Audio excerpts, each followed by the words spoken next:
आज आपण धमन्या, ज्यांना रोहिणी देखील म्हटलं जातं, आणि शिरा, ज्यांना नीला देखील म्हटलं जातं, यांच्यामधील फरक आणि अभिसरण संस्थेमधील त्यांच्या कार्याबद्दल थोडीशी चर्चा करूया. सुरुवात करताना तुम्हाला धमन्या आणि शिरांबद्दल काय माहित आहे त्याबद्दल एकदा विचार करा. आपल्या शरीराशी संबंधित आकृत्यांमध्ये धमन्या आणि शिरांना, म्हणजे इकडे मी जसं धमन्या हा शब्द लाल रंगात आणि शिरा हा शब्द निळ्या रंगात दाखवलाय, तसंच आकृत्यांमध्ये देखील लाल आणि निळ्या रंगात त्या दाखवल्या जातात आणि त्याचा संबंध त्यामधून वाहणाऱ्या रक्तामधील ऑक्सिजनच्या प्रमाणाशी लावला जातो. म्हणजे कसं, तर धमन्या ऑक्सिजन युक्त रक्त वाहून नेतात आणि शिरा ऑक्सिजन रहित झालेलं, म्हणजे ज्यात ऑक्सिजनचं प्रमाण अत्यंत कमी असतं, असं रक्त वाहून नेतात. ही कल्पना किंवा हा जो विचार केला जातो ना, तो पूर्णपणे चुकीचा आहे. हे निळा रंग ऑक्सिजन रहित, लाल रंग म्हणजे ऑक्सिजन युक्त रक्त वगैरे विचार चुकीचा आहे. पण असा हा विचार करण्यामागील कारण म्हणजे आपण आपल्या मनगटावर पाहिलं तर कित्येक रक्तवाहिन्या आपल्याला दिसतात निळ्या रंगाच्या.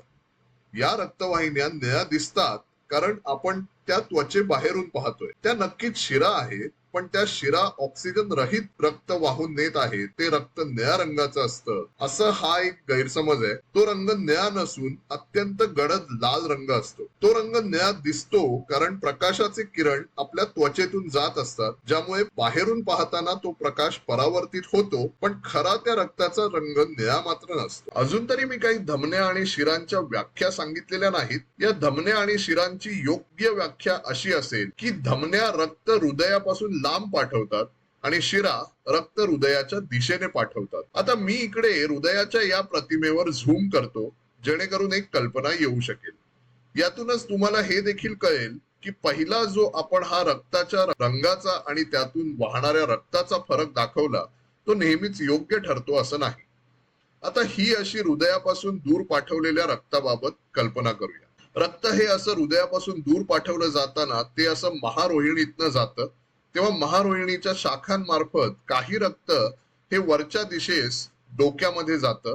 तसं न झाल्यास बेशुद्ध होऊन मृत्यू देखील होऊ शकतो. आणि बरचसं रक्त हे खालच्या दिशेने शरीरातील इतर भागांकडेही जातं. हे सगळं निश्चितपणे ऑक्सिजन युक्त रक्त असतं. हे रक्त संपूर्ण शरीरातून वाहतं. या धमन्यांच्या अशा शाखा बनत लहान लहान वाहिन्या तयार होतात. या अशा अत्यंत लहान शाखा बनत जातात. हे घडत असताना त्यांच्यातला बराचसा ऑक्सिजन हा द्रवांमार्फत आणि पेशींमार्फत वापरला जातो, ज्यामुळे ते रक्त थोडंसं ऑक्सिजन रहित होत जातं. यामध्ये ऑक्सिजन रहित रक्त निळ्या रंगाचं नसतं, पण बऱ्याचशा आकृत्यांमध्ये त्यांना निळ्या रंगात दाखवलं मात्र जातं. तर मी देखील तसंच करतो. आता याच वाहिन्या शिरांची जडणघडण करत जातात. या अत्यंत लहानशा वाहिन्या म्हणजे धमन्या आणि शिरांमधला दुवा ठरतात. यांच्यात आपापसात कितीतरी वायू आणि पोषक द्रव्यांची देवाणघेवाण होत असते. यांना केशवाहिन्या म्हणतात. ठीक आहे. केशवाहिन्यांमधून वाहून रक्त हृदयाकडे परत येतं. आता हे रक्त हृदयाच्या दिशेने शिरांमधून वाहत येतं. मग ते उजव्या आलिंदामध्ये येतं. त्यानंतर ते उजव्या निलयामध्ये येतं. त्यातून ते फुफ्फुसाच्या दिशेने ढकललं जातं. आणि हा म्हणजे आपण धमन्या आणि शिरांबाबतचा पाहिलेल्या पहिल्या चुकीच्या व्याख्येबाबतचा अपवाद आहे. ह्या ज्या दिसतायत त्या धमन्या या कमी ऑक्सिजन असलेलं किंवा ऑक्सिजन रहित रक्त वाहून नेत असल्या तरीही त्या धमन्या आहेत, कारण त्या रक्त हृदयापासून दूर वाहून नेत आहेत. पण इथे त्या काही शरीराच्या इतर भागांमध्ये वाहून नेत नाहीयेत. त्या फुफ्फुसांच्या दिशेने रक्त वाहून नेत आहेत, म्हणून त्यांना फुफ्फुस धमन्या म्हटलं जातं. मग जरीही त्यांमधून कमी किंवा ऑक्सिजन रहित रक्त वाहून नेलं जात असलं तरीही रक्त फुफ्फुसांकडे जातं. मग तिथं फुफ्फुसांमध्ये आणखी काही वायूची देवाणघेवाण होते. रक्त ऑक्सिजन युक्त होतं आणि मग ते पुन्हा हृदयाकडे येतं. आणि मग या रक्तवाहिन्या या जरीही ऑक्सिजन युक्त रक्त उच्च प्रमाणात वाहून नेत असल्या तरीही त्यांना शिरा म्हटलं जातं, कारण त्या रक्त फुफ्फुसांच्या दिशेने पाठवत असतात. त्यामुळे त्यांना फुफ्फुस शिरा म्हटलं जातं. हे चक्र मग तसंच सुरू राहतं. फुफ्फुस शिरा रक्त डाव्या आलिंदामध्ये आणतात. मग डाव्या निलयामध्ये ते रक्त नेलं जातं आणि मग ते रक्त शरीरातील इतर भागांच्या दिशेने ढकलण्यासाठी महारोहिणीकडे पाठवलं जातं. हृदयाकडून शरीरातल्या अवयवांना ऑक्सिजन युक्त रक्त पुरवलं जातं आणि अवयवांकडून ऑक्सिजन रहित रक्त परत हृदयाकडे आणलं जातं. याला इंग्रजीमध्ये सिस्टमिक सर्क्युलेशन म्हणतात. तसंच हृदयाकडून ऑक्सिजन रहित रक्त फुफ्फुसांकडे पाठवलं जातं आणि फुफ्फुसांकडून ऑक्सिजन युक्त रक्त हृदयात परत आणलं जातं. याला इंग्रजीमध्ये पल्मनरी सर्क्युलेशन म्हणतात. तर आता आपल्याकडे धमन्या आणि शिरांमधला हा एक महत्वाचा फरक आहे. अशा आणखी मजेशीर गोष्टी कोणत्या आहेत ज्यांबद्दल आपल्याला माहिती असायला हवी? एक गोष्ट लक्षात ठेवण्यासारखी ती म्हणजे धमन्यांमधलं रक्त हे थेट हृदयाकडूनच शरीराच्या इतर भागांकडे ढकललं जातं. त्यामुळे त्यावर उच्च प्रमाणात दाब असतो. त्यामुळे समजा कधी शरीराला अपघात झाला, जो कुणालाच होऊ नये असं मी प्रार्थना करतो, आणि समजा या अपघातामुळे धमनीला चीर गेली ही अशी, तर ह्याच उच्च दाबामुळे इथून रक्त हे असं फवारून बाहेर येईल. शीर जर कापली गेली तर तुलनेने कमी जोरात रक्त बाहेर येईल. पण बहुतेकदा जेव्हा असं कापलं जातं तेव्हा ती चीर ही रक्त केशिकेला गेलेली असते.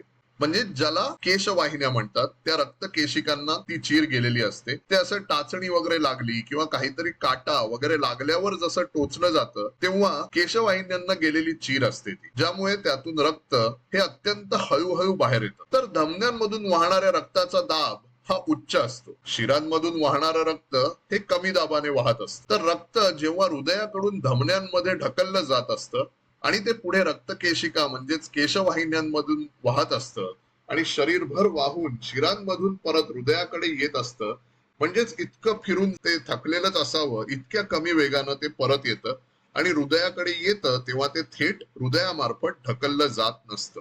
त्यामुळेच रक्त हृदयाकडे परतत असताना शिरांमध्ये रक्तावर तितका उच्च दाब नसल्यामुळे काही झडपा असतात, ज्या रक्त एकाच दिशेने जात आहे ना याची काळजी घेतात. या अशा दिसतात या झडपा. आता धमन्यांमधून वाहणारं रक्त हे उच्च दाबासह वाहत असतं तेव्हा ठराविक कालावधीमध्ये एका निश्चित आकारमानाचं रक्त वाहून नेलं जाण्यासाठी आकारमान कमी असणं गरजेचं असतं. त्यामुळे धमन्या कमी आकारमानाच्या असतात. त्या उलट शिरांचं आकारमान हे जास्त असतं. आता या आकृतीवरून अंदाज तुम्हाला लागू शकतो की हे आकारमान पहा धमन्यांचं आणि हे आकारमान पहा शिरांचं. आहे की नाही आकारमान लहान मोठं?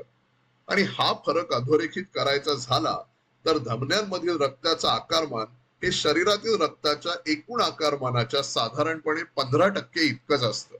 शिरांमधील रक्ताचं आकारमान हे अंदाजे 65% असतं. आणि मग बाकीचं रक्त कुठे गेलं असं तुम्हाला प्रश्न पडला असेल, हो की नाही? तर अंदाजे 5% हे केशवाहिन्यांमध्ये असतं. या केशवाहिन्यांमध्ये 5% रक्त हे हृदयामध्ये असतं, 10% रक्त हे फुफ्फुसांमध्ये असतं. तर आता एक छोटीशी उजळणी करूया. धमन्या म्हणजे ज्या रक्त हृदयापासून दूर वाहून नेतात. शिरा म्हणजे अशा रक्तवाहिन्या ज्या रक्त हृदयाकडे म्हणजेच हृदयाच्या दिशेने पाठवतात.